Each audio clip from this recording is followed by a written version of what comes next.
Takot ka bang matalsikan ng mantika kapag nagpiprito? Lalo na kapag ipiprito mo ay isda?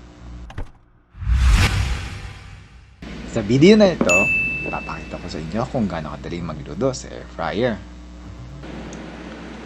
Una, i-on at iset sa tamang temperatura.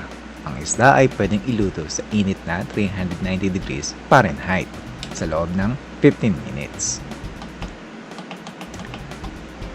Sa inyong kalaman, nakamarinate na ang bangus namin kagabi pa. Bago ilagay ang isda, painitin muna ang air fryer. Tutulong ito at magsasenyas kapag pwede na ilagay ang pagkain sa loob. Importante din na may space ang pagkain sa loob. Huwag ito i-overcrowd. Kaya, dalawa lang muna ang aming iluluto. Next batch na ang iba.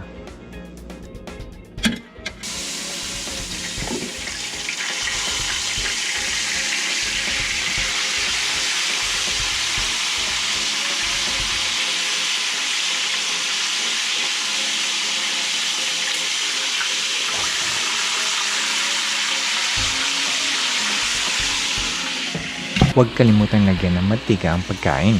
Nasa inyo na po kung anong klaseng oil ang gusto nyong gamitin. I-brush lang ang mantika sa ibabaw. Magbibigay na ito ng extra crispiness.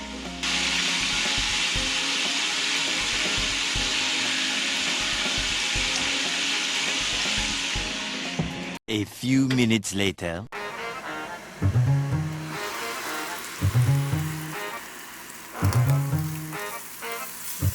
Baliktarin ang isda kung sa palagay nyo ay luto na ang kabilang bahagi nito.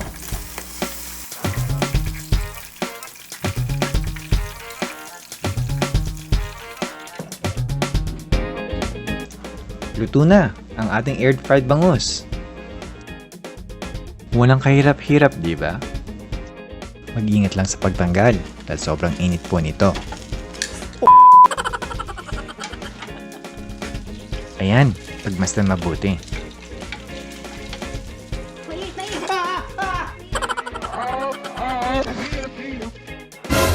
Ayan, huwag po natin tularan. Tanggalin ang bangus sa air fryer dahil ma-overcook ito kapag pinatagal pa sa loob. Ang dali lang, di ba?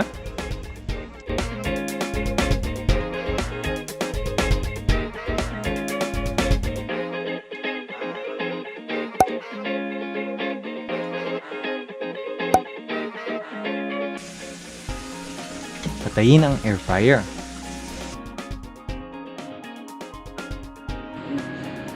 Ngayon, titikman na natin ang masarap na bangus. Less oil, less fat. Pero, crispy and juicy pa rin.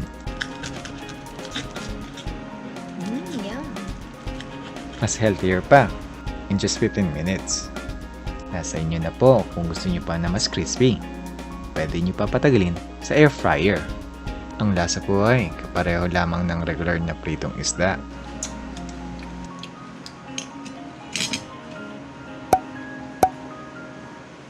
Salamat sa panonood. Hanggang sa muli.